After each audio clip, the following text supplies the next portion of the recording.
Now we have another C preprocessor directive, or in fact two of them, called the hash ifdef and the hash ifndef directives. And what do these do?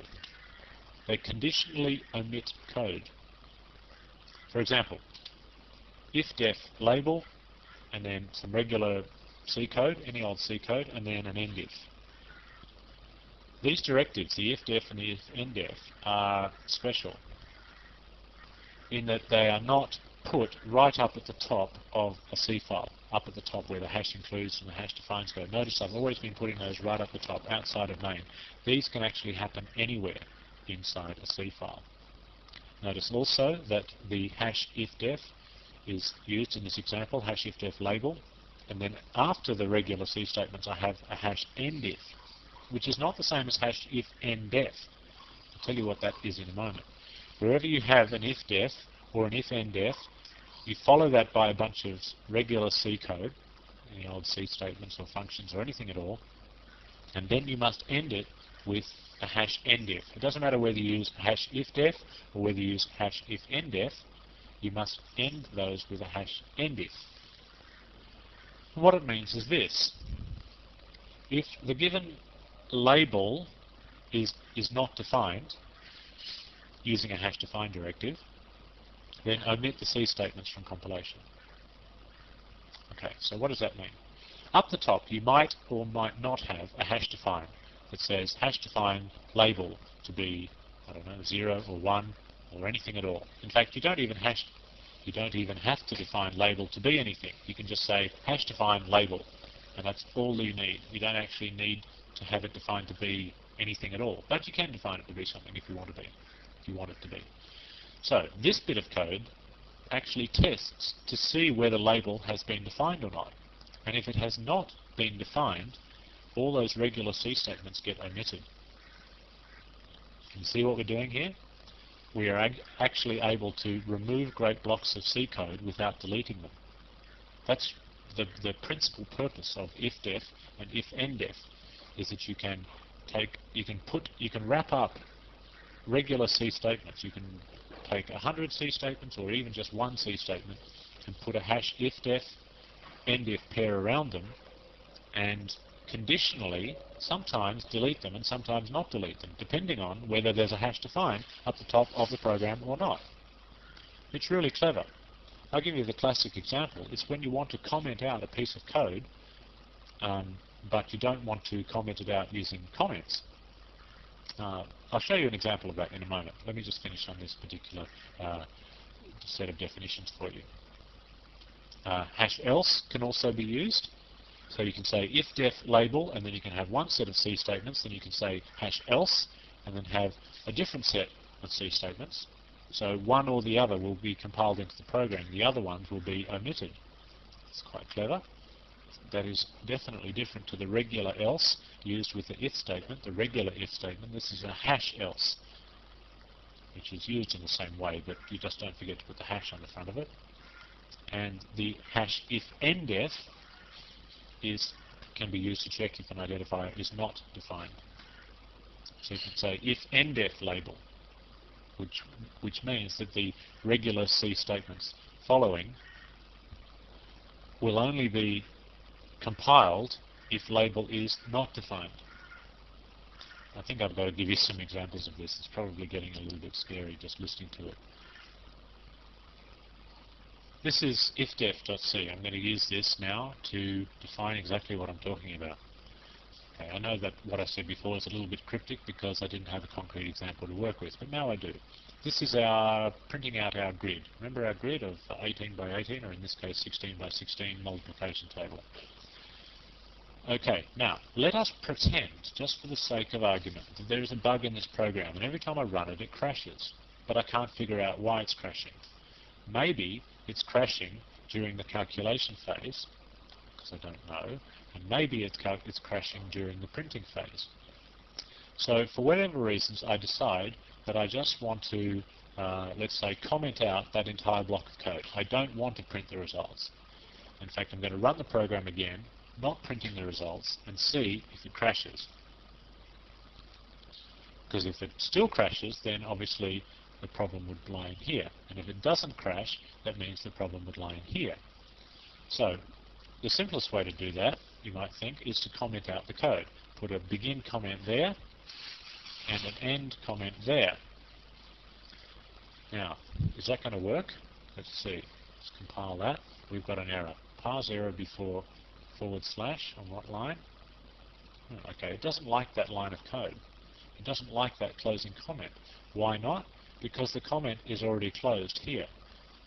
So this is totally out of place. Why is that? Because in C you cannot nest comments. You cannot have a comment within a comment. So you might think to yourself, well, I'll just make sure that that's not an end comment anymore, and I'll make sure that one's not an end comment anymore.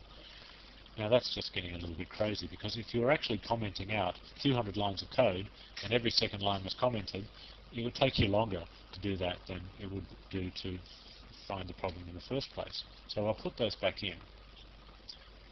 It's actually not smart to do it that way. There is a much better way. If I simply want to omit all this code, if I say I don't want to compile that code into my program, I want to run the program without compiling in that bit of code, then I can do this. I can say hash if def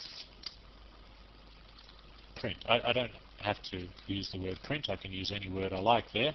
I could use the word printing. So I can say if we're printing, you typically put the hash at the beginning of the line. In fact, some compilers enforce that it must be at the beginning of the line.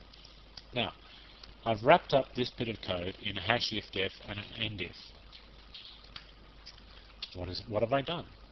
I've actually said that if this identifier has been hash defined, in other words, if there is an identifier at the top of the program that says hash defined printing to be something, then this bit of code will get compiled and run. Otherwise it won't. Now, do I have a hash define at the top of my file that says printing? No, I don't. I don't at all. Which means that this bit of code here is not going to be compiled into the program.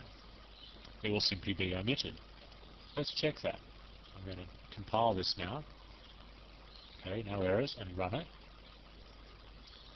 Look, no printing happened. It didn't print out our 16 times tables, which means that that whole piece of code that prints out the 16 times table has been omitted.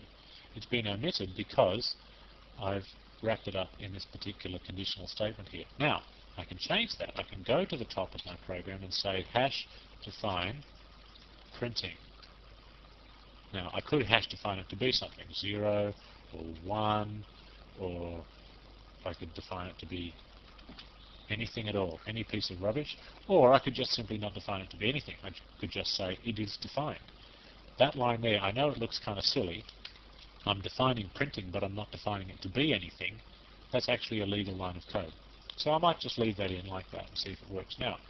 Okay, compile, yes, and run. Oh, and now I get printing, which is exactly what I thought I would get. So this is really an excellent illustration of how code can be conditionally there or not there. Now the only thing that you might say to yourself is, well, every time you want a different version of the program, you've got to come in here and edit the source code and actually remove that line or include it. And if you're going to remove that line or include it, you may as well just remove these lines or include these. And yes, that's sort of true, but it is obviously much easier to include one line than to include 100 lines. And there's another thing. The compiler itself will allow you to specify hash defines that are not part of a C file. What am I talking about? It is possible. Let's say you have one of those command line compilers. You can specify on the command line of the compiler that you want a certain hash define to be defined for the duration of this particular compilation. So you can do a compilation that involves printing, and you can do another compilation tomorrow that involves no printing. So you wouldn't have this line of code there at all. You would simply control it via the command line of the compiler.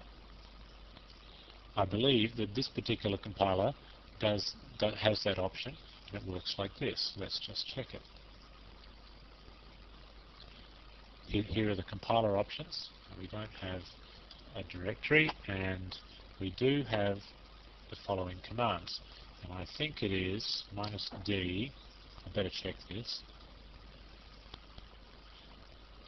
The compiler option is -d, capital D, and then the hash define that you wish to define. And you can just say printing, like that. Now that is exactly the same as putting a line over here that says hash define printing.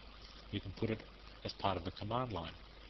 So you say OK, then you compile, and then you run, and we do get the printing. Now, if we turn that off and we say no, I don't want that there, then we can compile it again and run it, and there's no printing.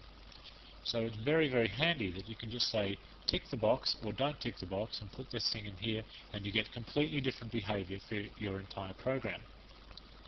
Where might this be used other than just simple debug or conditionally having components of your program in or not having components? A particular common one is -d Unix or -d Windows or things like that. And then what you can do is you can have your program run on both Unix and Windows. Unix and Windows obviously require slightly different behavior from your program, so you can say if it's a Windows program, then run this little extra bit of code, or if it's a Unix program, then don't do this instead. You can have your program compile slightly differently depending on what platform it's going to run on. It's quite easy for you then to compile a Windows version and a Unix version without making a single change to your source code. You can just compile it differently. That's a very, very common use for the hash define, and then of course the hash ifdef or hash ifndef directives. Okay, so I hope that makes sense, and let's move on to the next module.